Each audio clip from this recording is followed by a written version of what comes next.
Hey, good morning. Good morning, Miss McFarlane. How are you doing, girl?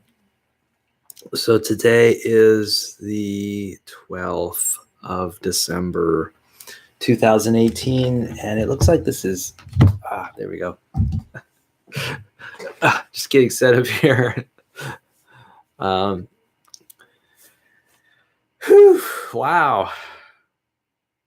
How are you doing? How am I doing? Well, let's see. How am I doing? It's been a slow morning for me today. I've just been sort of lazing about, enjoying my shower this morning.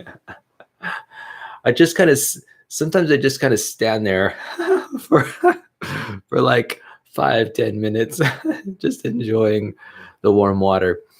Let me tell you, there's something wonderful about warm water. It's just so pleasing to be around. There's something about water in general. I know that I love to be around water. I love to be in water. I particularly like hot tubs and saunas. And I guess saunas have little to do with water, but I like hot tubs and jacuzzis and whirlpools, is what I think at one time they used to be called. And it's just neat to be in and around water. People like to live beside water. You know, some social prestige associated with living next to the ocean or living next to a lake or a river or stream. And I don't know, I think there's something about water and its connection to human psychology. You know, it may have to do with the fact that there are often a lot of resources in water. You know, there's fish, and there's mode of transportation through shipping lanes and boats. And also, what's interesting about water is that animals go to water in order to drink. And so there's probably near bodies of water prey, you know, animals that are available for hunting. And so, I mean, those are really powerful reasons for human beings to like the water and want to be near it. It's a source of resources. It's a source of wealth. It's also a source of environmental change. You know, there's an interface. In fact, there are three interfaces now that I think about it. There's the land to the water, um, and then there's the land to the air, and the water to the air. Three interfaces there coming together, three parts of the Earth's ecosystem. So we've got birds, and we've got fish, and people, and other animals, land dwelling animals, all coming together at this nexus. So the water is a really special place. And, you know, I know that for me, swimming is a really deep experience. There's a lot of learning that can take place there because, you know, I'm mostly a ground based animal, and my muscles and joints and brain are really focused on locomotion over the land. And I've gotten good at it over the years. Though locomotion over the water is an extremely novel environment. Um, it's a challenge to move oneself through the water. It's not easy, especially if you don't have flippers or fins. I've only got these hands, and I'm always experimenting with ways about how to use them to move water in stream beside me. So there's a lot of learning that takes place, at least for me, in water when I swim. I've been thinking about swimming longer lately. Right now, I swim about 1 kilometer once or twice a week. And I've been thinking about raising that standard to swimming about a mile. That would take me another 15 minutes or so to swim a mile. Usually, after swimming 1 kilometer, I'm fully satisfied. It's not, that's plenty of time in the water, at least for me. But I'm thinking that, if I wanted to expend more energy, one place I could do it is in the water. And maybe I could spend more time learning different strokes. I'm pretty much a front crawl swimmer. I don't swim backstroke very often, nor do I swim breaststroke or butterfly. It may be high time for me to start practicing those other swim strokes. Also, I think I need to spend more time with the paddleboard.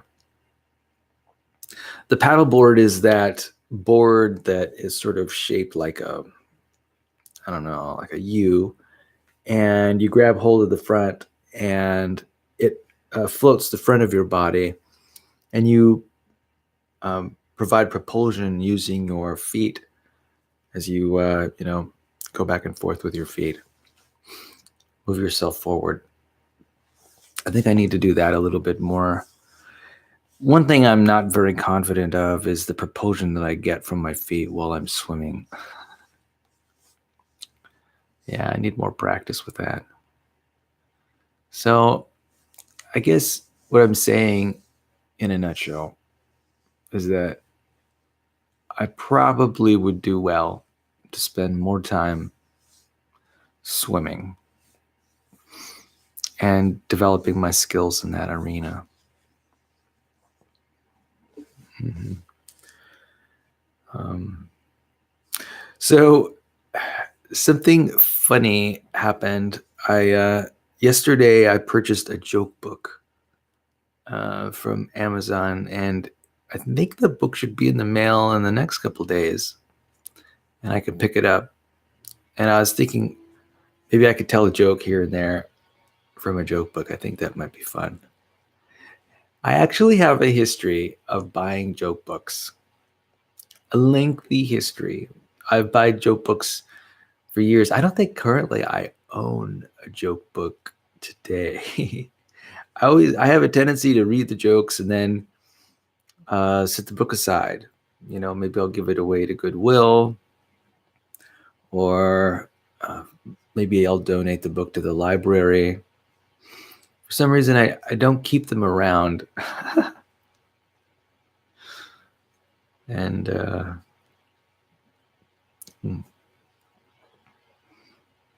maybe I'll try to keep this book around. Believe it or not, this joke book that I'm buying is a joke book that I bought in the past. I know, I don't understand it either. It's kind of funny. I know I read a joke and it's funny. Sometimes belly laughing funny. And then, but once you read a joke or say a joke 10, 20 times, I think it loses its punch. And the fact that I'm buying a joke book for the second time, I think is a little bit interesting. It's a little bit fun and interesting. What is compelling me to buy the same joke book again? Again, it must be some kind of sentimentality or willingness to reminisce about older jokes, about jokes that I've known, jokes that I've told. Isn't that funny? I think that's kind of funny. I long for the days that I told the jokes, and I long to to know more about the jokes and to read those jokes again. Isn't that an interesting thing to long for? Yeah, I think it's funny. So I am looking forward to next semester at Allen Hancock College. I'll be taking a welding class and a yoga class. That's right, I signed up for both, and I'm registered for both. And not only that, but I also purchased the parking permit for those classes. Both of those classes are happening at the Santa Maria campus. So I'm definitely looking forward to the welding class. I've heard a lot of good things about the welding class. Seems like there are a lot of people. It's very popular on campus, at least in the circles that a circle of friends that I have. They're all interested in taking welding, or they've taken it before. And, everyone wants to improve their welding skills and learn more about it. And I know something about welding, but I don't know as much as I'd like to know about welding. And so hopefully I think this is going to be a really amazing learning experience where I'll get to use oxyacetylene torches and learn how to MIG and TIG weld and GMA. These are all acronyms for different kinds of welding. We'll see. Yeah. One concern I have about it is, though, first of all, I don't know where the welding machines are on campus. There's got to be like 5, 6 welding machines somewhere on campus. I don't know where they are. I don't know where it happens. It's kind of funny. The Allen Hancock campus is really big. It's actually relatively small, I think, compared to other campuses, other universities. But it being as big as it is, there's just so many hidden parts, hidden features of it. I'm always learning where new places are. It's kind of interesting. It's like going on a jungle safari. Every time I go to that place, there's always classrooms here or classrooms there filled with all kinds of equipment like mills and lathes, and there's automotive equipment, paint booths, crazy stuff like that, things like even like winemaking machines and grape crushing machines, because there's a vinology. Is that what it's called? Vinology? There's like a winemaking class. There's a lot of agriculture classes, or a few agriculture classes there. Anyway, I'm pretty excited about the classes I'm taking. I have thought about taking a flower arranging class. And I actually can take it. But here's the thing. My schedule is such that I'll be spending 3 nights a week in Santa Maria in class. And that's a lot of travel, a lot of time already per week. And I'm concerned about spending 4 nights a week in Santa Maria. I think that may be just too much. I need some downtime, time to chill. I need time to study for homework. I know I can't. Yeah, I need time to do my homework in the evenings, and so I need my classes to be spaced out a little bit since I work during the day. And I think just having the weekends available for doing homework is just not going to be good enough. Emily, I wonder how your schedule is sort of how happy you are with your school schedule, your high school schedule, and whether you find you've got time in the evenings to do things like study and do homework and prepare for exams. One thing I've learned over the years as a mature student is that to study effectively takes time. Memorizing a list of words and memorizing it well and thoroughly requires an investment of time. Right now, my memory techniques revolve around prompting me to recall ideas and keywords. And that prompting has to take place over time. You know, well, I guess what I mean, the prompting has to be periodic. And what that means is that I need, I might prompt myself 2 or 3 times during a day. And it's very necessary for me to prompt myself the next day and the day after that.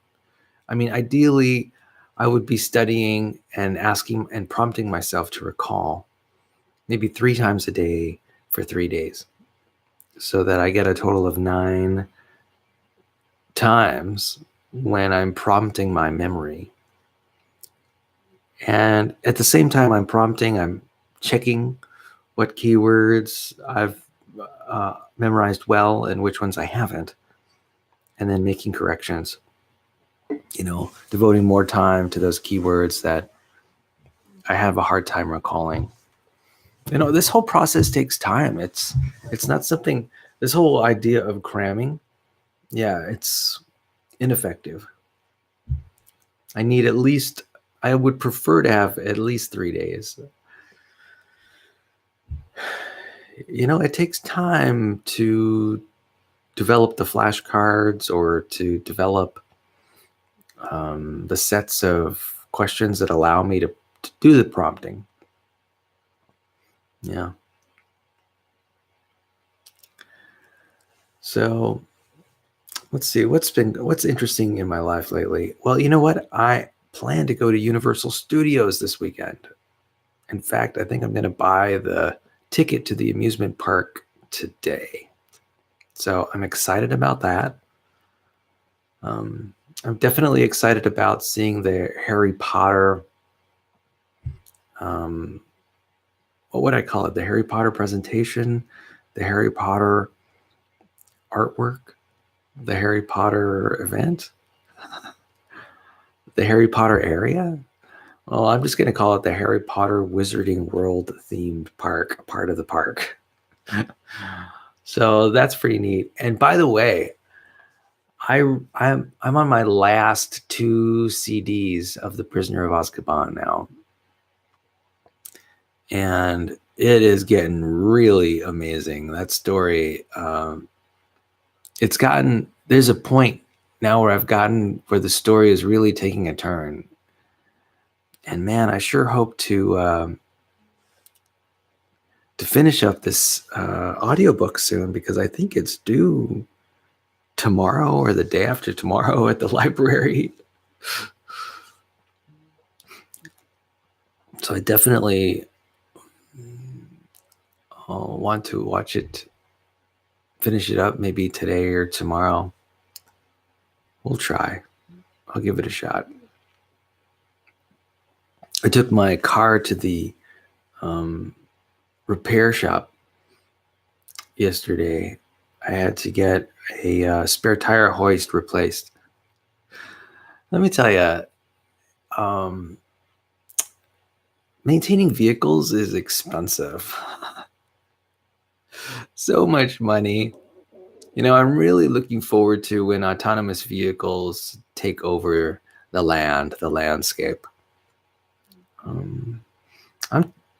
It's expensive to maintain a vehicle. In fact, I maintain 2. I've got 2 vehicles. I got a vehicle and a backup for when the first vehicle is in the auto repair shop.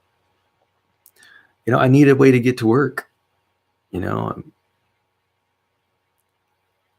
not going to call a taxi every time I need to get to work, or an Uber or a Lyft or anything like that. It just doesn't make sense. So, yeah. So there's these practical considerations of moving around, transportation. I'm really looking forward to autonomous vehicle technology to sort of reduce the difficulty of transporting myself, my body, from point A to point B. It's complicated. You know, these vehicles, these cars that we own, they have a lot of moving parts. And those moving parts get old and they need maintenance. The seals, they begin to leak. The lubricants inside, like the power steering fluid and the oil and the windshield wiper fluid and there's just so many fluids. There's coolant. I'm serious. Did I say it? There's hydraulic fluid and brake fluid? I mean, there's just so many fluids. It's like keeping a pet alive, is what it is. I'm serious. My vehicle needs new tires now, a set of 4 tires. And, these are expensive buys. My brakes always need to be checked. There's brake pads that need to be replaced, timing belts that need to be replaced. I mean, so many things. So complicated. Vehicles are so complicated. Oxygen sensors need to be replaced. I mean, come on.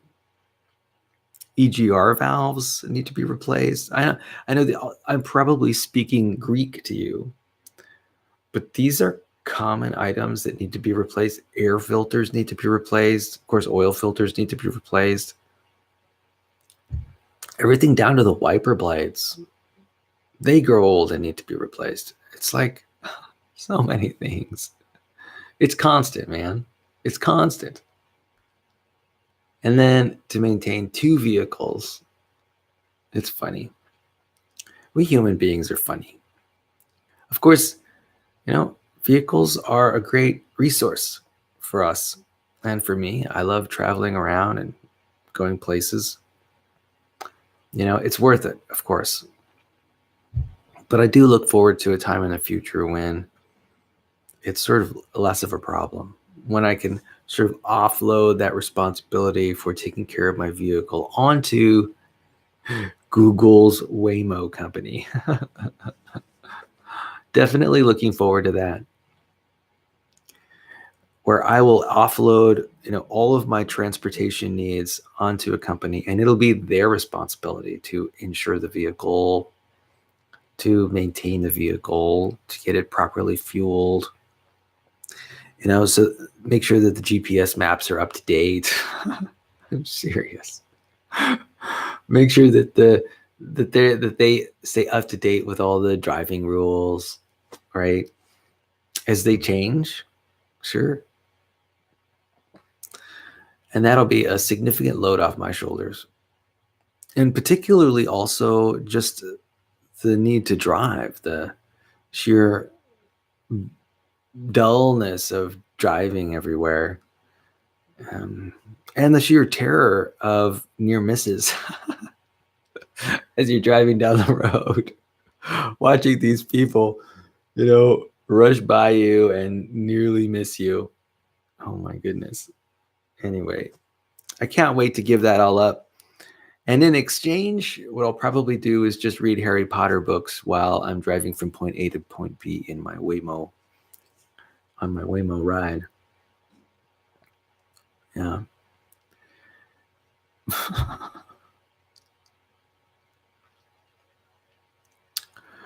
So maybe what we can do now is do a little question and answer period.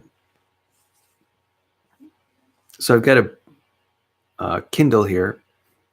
This is my Kindle Oasis, and I've got a book here that has lots of questions and answers. And this Q&A session is just designed for you to get to know me a little bit better. You get to know about my experiences, my thoughts, my perceptions, my history, and maybe you get to learn something about me.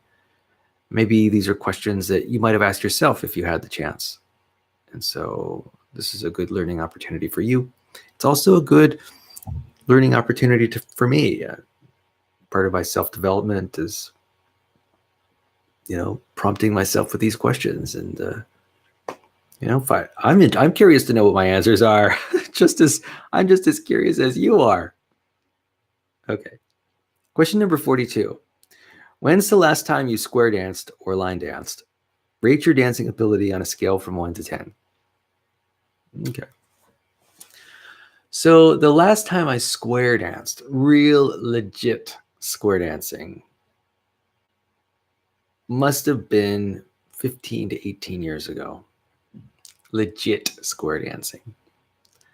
And because I took a square dancing class at the YMCA in Santa Maria.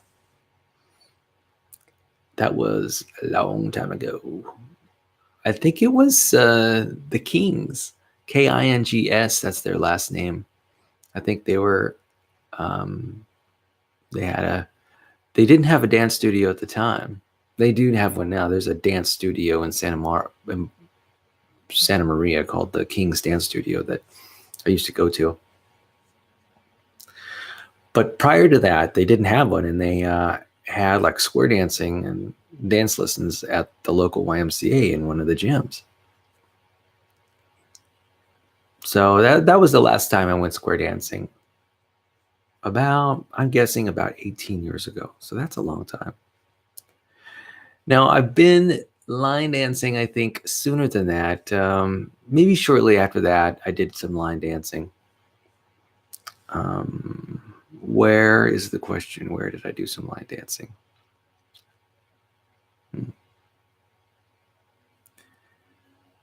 It might have been in a dance lesson context. Maybe. Now I remember when I used to legit go line dancing at, say, country music clubs and bars. And I did that legit in Albuquerque, New Mexico. Yeah, boy, that sure was a nice place back in Albuquerque. And that happened a long time ago. That was probably back in 1993, 1994. It's the 18, I'd guess maybe 23, 24 years ago. I sure did have a good time learning how to country western dance in college at the University of New Mexico. I did a lot of country western dancing, and I loved it. I have very pleasant, beautiful, wonderful memories of learning how to dance country western dance. Yeah, that sure was fun. There is a country western dance class here locally at the Dick DeWeese Senior Center that goes on. I think it's the City of Lompoc Community Education program that offers the country western dancing class. I have a friend who takes that class, Tara, and it'd be a good idea for me to start taking that class too. Yeah, definitely something to give a try. Maybe this coming next semester. That'd be a good idea. It's always a good idea to continually learn to dance. For me, dance has been a part of my life for a long, long time. And so the next question is, rate your dancing ability on a scale from 1 to 10. And, dancing ability, that phrase can be interpreted different ways. For example, what is my dancing ability when it comes to dancing the salsa? Well, on a scale from 1 to 10, it's probably a 1. Maybe a 2. How about the waltz? Again, a 1 or 2. Country western dancing? Maybe a 2 or 3. I know. These are low levels. These are forms of dance that I haven't practiced. Now, there's some forms of dance that I have practiced, like ecstatic dance, which I think I'm pretty good at. I'd say my skill level is about a 6 or 7, maybe even an 8. Yeah. So I've got a good sense of body movement here. And so I cherish that in myself as a skill set. And so I think I'm pretty accomplished at ecstatic dance. Here's the thing about ecstatic dance is that it's not what I'd call regimented or standardized. Ecstatic dance is a free form dance style. So there aren't any steps to know or steps to forget. There's no leading your partner. In fact, much of the time you're not dancing with a partner. So that makes it easy. I've done a lot of dancing where I've been leading the dance, and it is a challenge, I'd say the least, because you're always like a half a beat ahead, looking forward to what the next step's going to be. You have to do some preliminary thinking about what the next step's going to be. And I'm a little slow in that area. Really, I just need more practice. Becoming more skilled is just a matter of practicing more. It's as easy as that. It kind of reminds me of me and my relationship to musical instruments. I love listening to musical instruments and spending time listening to music in general, coming from anywhere, instruments or not.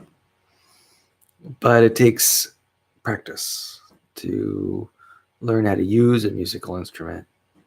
And, that's all it takes. It's not something I've spent a lot of time doing. Anyway, what's the next question? Question number 43. What are some of the wildest animals you've ever touched? Oh, wow. Well, one experience that comes to mind is an experience that I had with you. We were at the SeaWorld in San Diego, and I remember there was a porpoise or a dolphin there, and the dolphin would come up out of the water and greet the person nearby, and you could feed the dolphin fish and pet the dolphin skin. And let me tell you, that was quite an experience. I loved it. And I wonder if you remember the experience yourself. Anyway, I think that was probably the closest I've been to a wild animal in a long, long time. Now, that was about 8 years ago, maybe 9 years ago. Since then, I don't think I've really been close to a wild animal. I've been close to like big dogs and stuff that are pets of my friends when I go visit them. But here's the thing. I'm not often near wild animals, so I don't get much of a chance to touch them because I live in the city. All right, next question. Question number 44. How many hours do you spend on your computer each day? And how much time do you spend surfing the web? I have a software program that records how much time I spend at each website during the day. It's part of my interest in productivity. And so I'm always trying to refine and improve how I spend my time. And I have varying degrees of success at this project. And one could argue that I'm not very successful at all.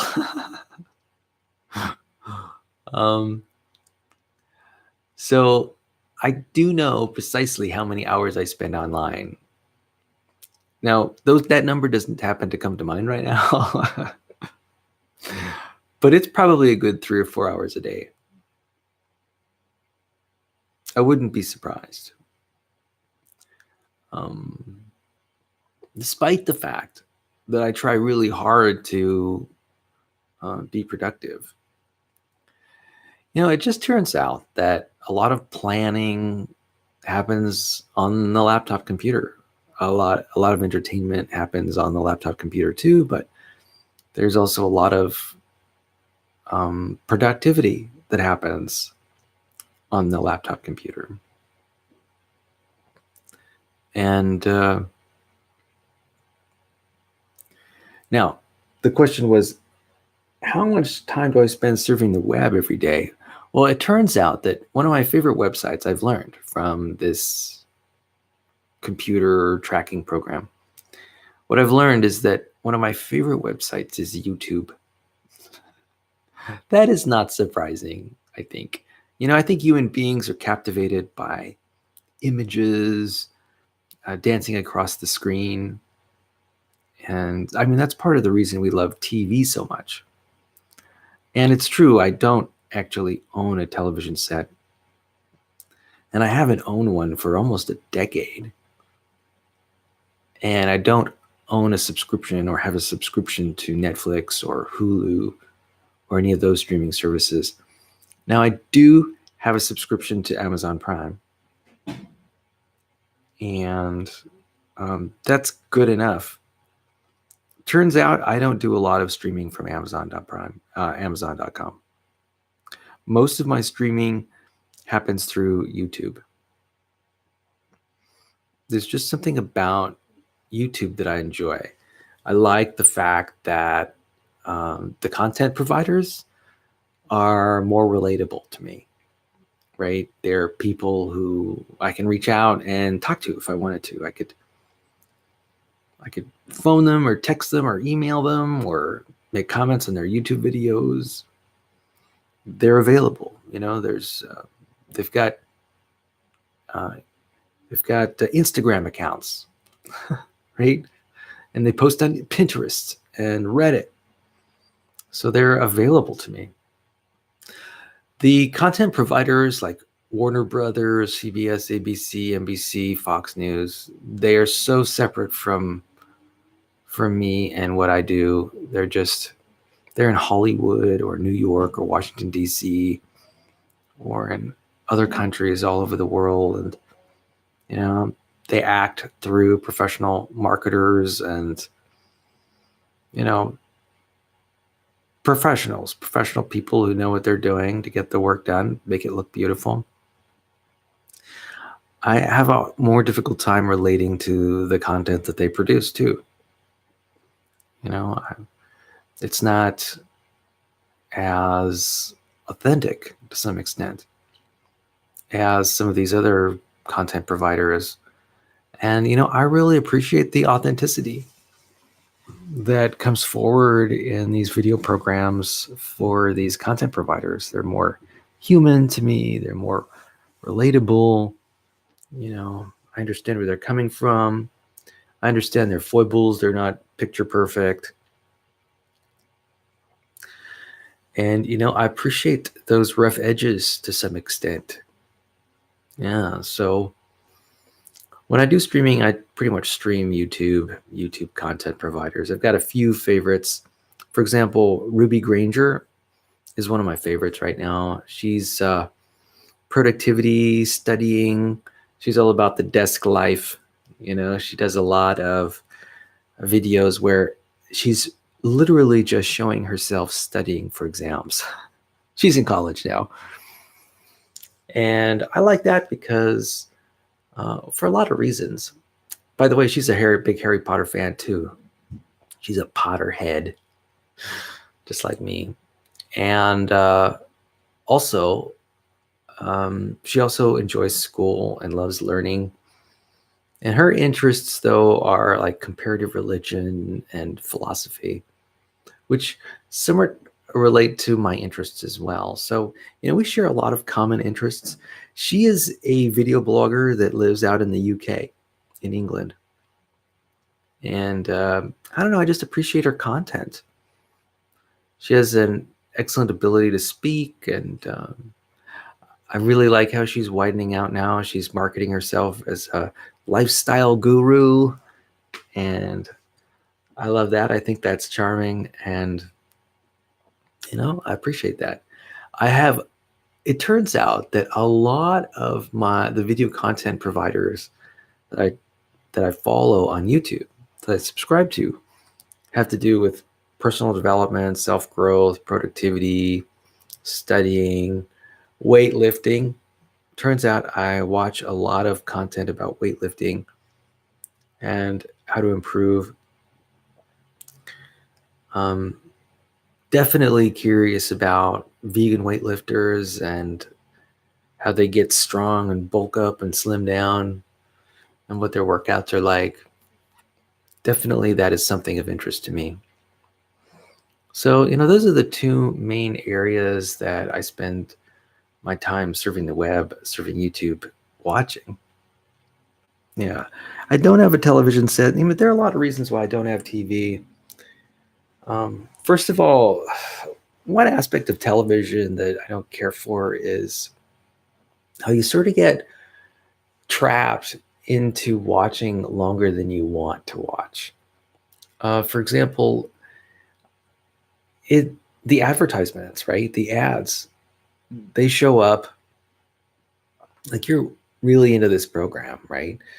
And then 5 or 10 minutes into having watched the program, there is a commercial break.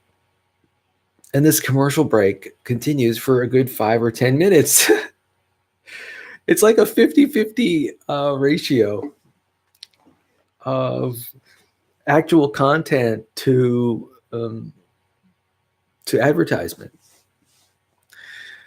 That is such a that's sort of like a low density entertainment. I think of it as low density entertainment. The thing about YouTube is that I think YouTube providers know that if they're going to be effective, they have to get their message across quickly. They have to provide value quickly. And what's great is that YouTube's advertisements are maybe only 30 or 40 seconds long, if that. Sometimes they're less, sometimes they're 15 seconds long. That's so much better than a 30-second or 1 minute ad on television. And believe it or not, the resolution doesn't matter too much to me. These 4K television sets, they're great for providing picture that you can enjoy that has high resolution and is very clear and bright and colorful. And, it does add to the experience of watching TV. But I think for me, what's more important is sort of what message I'm getting through the screen by the content provider, by the entertainment. And so resolution isn't so much of a factor for me. So I'm not necessarily drawn in by the 4K TV trend. And I hear that there really aren't very many 4K streams that are out there. That requires throughput of bandwidth that most houses don't have, and most television stations can't offer because they don't have the equipment to offer the 4K resolution. So I don't think I'm missing out on much. That's for sure.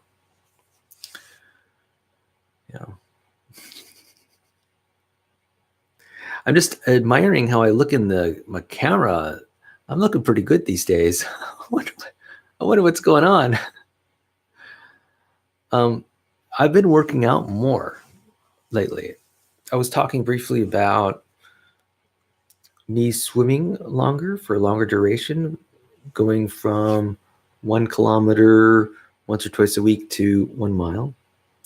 And there are other ways in which I'm sort of doing more exercise now. And in fact, I'll be exercising today. I'll be hitting the gym, hitting the weights. Definitely looking forward to that. One thing I'm noticing is that I really want to get better at organizing my gym clothes. I want to make sure that my t-shirts, that's right, my workout t-shirts and my shorts that I wear and my sporty socks, that they are sort of available to me when I need them. And I really need to work in my closet and find a better way to organize and store the clothes related to my workouts. Right now, I've just got a drawer at the bottom of a cabinet where I just stuff all my workout clothes, except for the sporty socks. I do have a sock drawer that's separate from that. And you know what? Believe it or not, it's just not working. It's working a little bit, but I want it to work better. I want to be more organized when it comes to my clothing as it relates to my workout clothing, my workout wear. So I need to figure out a way. I might just buy a cabinet devoted to sporty clothes. That's right. And just sort my sporty clothes in the cabinet so that it's all that clothing is broken out from the rest of my wardrobe. I think that'll be helpful for me. Yeah, I think it'll be really helpful for me, at least to sort of give me a sense that I'm organized. I have this desire to be more efficient and effective, and being more organized is a great way to do it. And I want to sort of streamline my habits as it relates to weightlifting.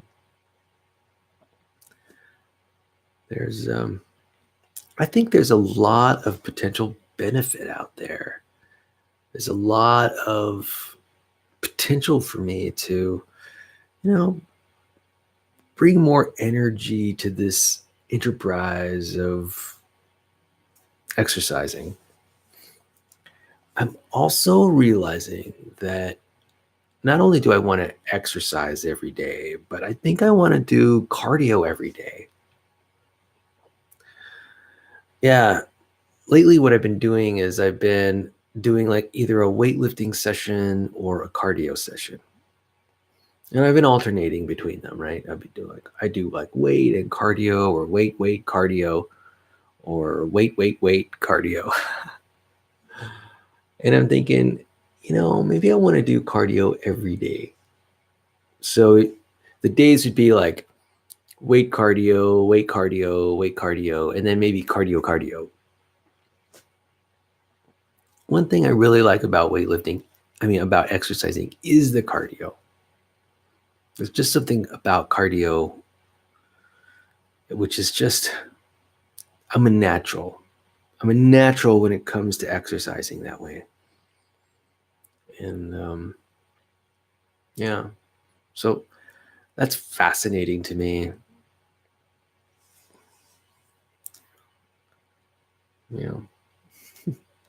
I kind of wish I was a natural weightlifter, but I'm finding that while I enjoy weightlifting, sometimes I can be less motivated than other days.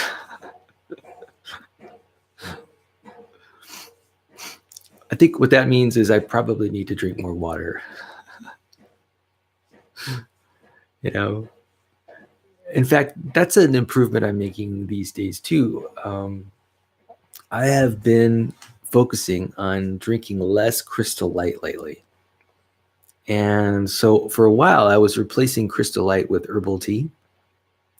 And then I'm finding that the herbal tea solution is great for what it is. But I kind of have to have that herbal tea at hand. And so I need to put the herbal tea bags in a plastic bag so I can stick it into my travel bag, right? My book bag. And I'm finding, while I can do that, I'm not sure it's even worth it, because I'm enjoying just drinking water on its own. And I'm thinking too that probably drinking water might even be just fine. It might be, the nice thing about just drinking straight water is that it's very convenient. It doesn't take a lot of time, a lot of energy. The water is available. And, so long as you have the willingness to drink the water, you're golden. So, right to these days, flavor is taking a backseat to actually getting hydrated. Getting hydrated is becoming a priority. In fact, right now, in the back of my mind, I'm thinking, boy, I'd sure like to drink a liter of water right about now. I'm honestly, I am a little bit thirsty. But of course, I think that anyone who speaks for an hour or so might tend to get thirsty too. It's just what it is. It's just what it is. It is what it is. Have you heard that phrase? It is what it is. I learned that from an automotive instructor that I had. I took an automotive mechanics class last year, and he used to always say, "It is what it is." And for me, what that phrase means is that it's a phrase where you know it's sort of an accepting phrase. It's sort of a reminder for him and for me to spend less time sort of fighting against reality, right? It's sort of a go with the flow message. It is what it is. The human condition is such that we can't always change what we want to change because we just don't have the power. Sometimes the power is wrapped up, it's in some other corner. We can only, as human beings, we can only make decisions for ourselves. Maybe to some extent, we can make decisions about how we operate our bodies to some extent. And we basically have no control how other people operate their bodies. And so, while we have some control over inanimate objects and our ability to sort of get them and give them, that even that control is limited. There are certain objects that are too big. There are objects that are out of my reach. Objects that take resources to move, and those objects don't move unless you have the resources to move them. So, no matter how bright and intelligent people are, we still don't necessarily have control of our external environments.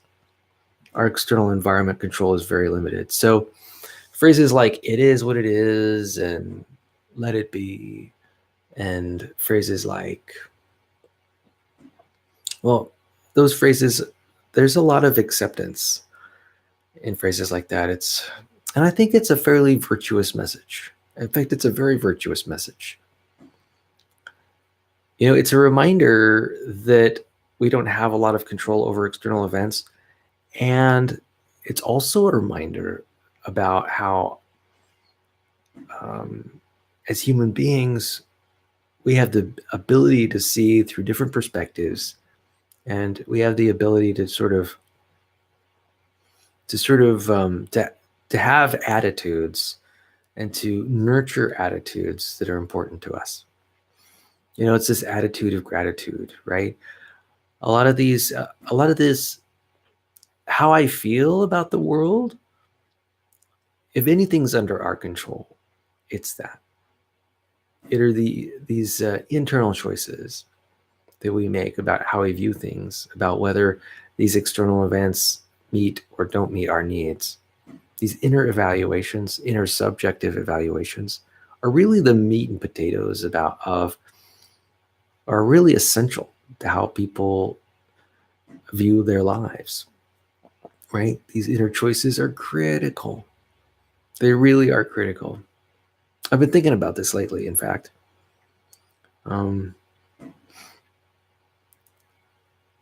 The extent to which I express joy is essentially a function of my own choices during the day. And, you know, I can make different choices at any time. A lot of the choices I make are habitual, right? They're choices that I've made daily for months and years. And, you kind of get locked into habits, right? You get locked into habits. And to some extent, the choices you make are related to sort of your external feedbacks, the feedback that you get from others. That, for me, it would be from the feedback I get from my coworkers, or the feedback I get from my circle of friends, the feedback I get from fellow students at the university or at the Helen Hancock College. So, but even that feedback, I'm under control about when it comes to how I view the feedback. Yeah. So it's kind of interesting to live in a world where, the external reality is not well controlled, but the internal reality, there's a lot more control there. Now, I'm not saying that there's perfect controllability to our internal worlds. That's definitely not the case. A lot of the thoughts that I have come out of nowhere. I'm sure they come out of certain places, some history, some past experience, some conditioning from my past as a youth and as a teenager and as a young adult and adult. This conditioning quite often depends on um, my own perspective, as sort of my external world impacts me from various angles. you know it's all a big game of dominoes. I kind of get that sense where everything's a domino effect with everything else. Everything's connected to everything else and reacting to everything else. All the atoms are moving about and they're jostled by the weather and the planet and the universe and the laws of chemistry and physics. And whatever pops out of the machine as it gets cranked, as our clockwork lives unfold. Yeah. And I'm just a sort of an observer, almost a passive observer, watching it happen before my eyes. And to some extent, I just have to become satisfied with it and accept it, right? Yeah. All right. Well, let's see what other questions we've got for us today.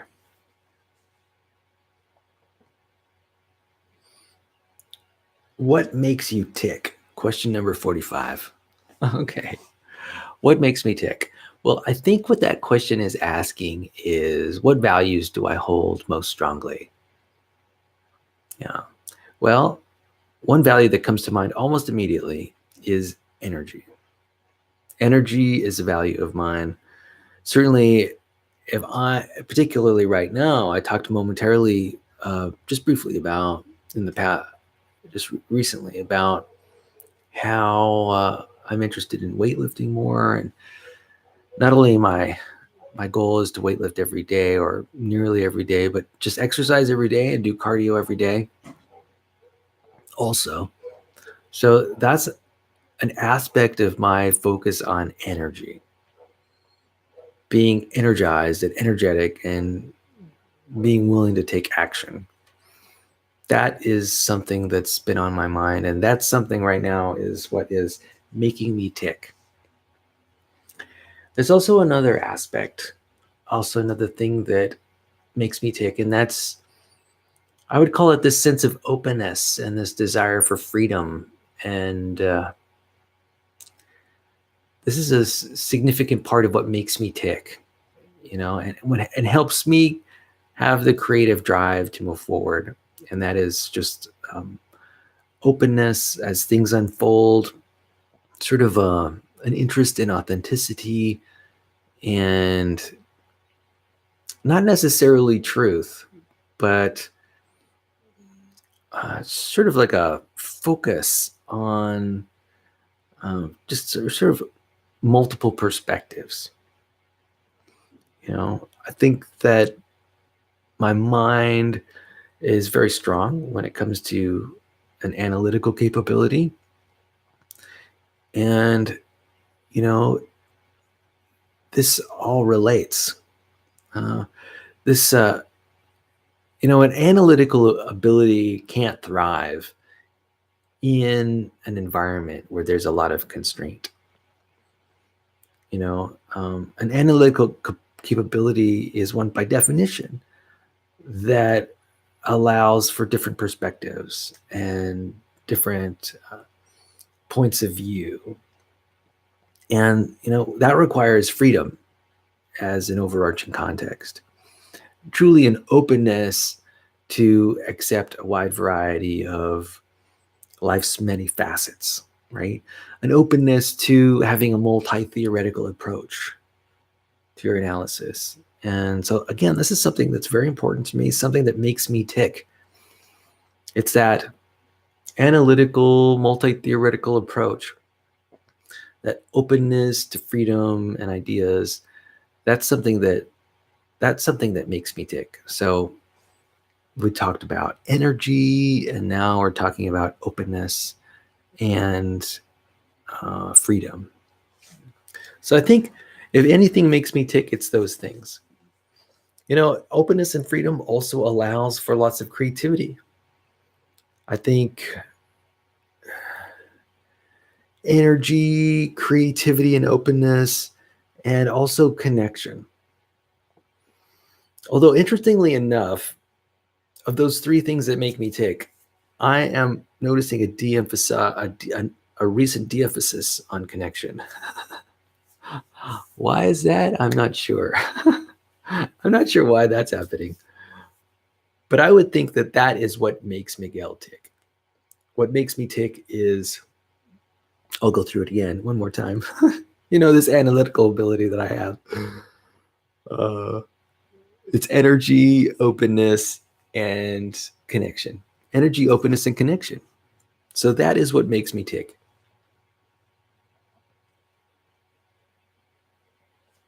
Yep. That is what makes me tick. I need to write that down. EOC, energy, openness, connection. Yeah, I like that. That is what makes me tick. Anyway, I'm going to start wrapping things up here. I want to remind you that I'm here, that I think our relationship is important, that what is going on in your mind, your feelings, your thoughts, how the world is impacting you now as a young adult matters to me. I want you to know that I love you very much, and that for me, what you can expect from me and what I expect of myself is this unconditional regard for you. It's a respect. It is a focus on your autonomy. It is a support of your autonomy as a young adult. I care about the decisions you make, and I'll respect them. I want you to know about this. I want you to know this. I want to support your maturity and your decision-making ability. And I want you to know that as your father, there's also a measure of acceptance there.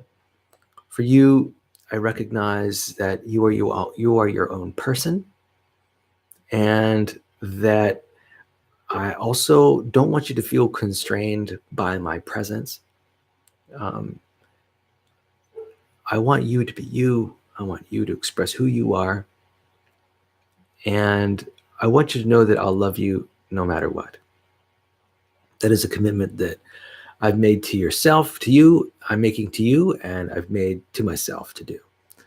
And that's relatively easy because I'm good at that. I'm really good at that. I have a personality that's quite good at accepting others as they are. And so, what a wonderful world we live in.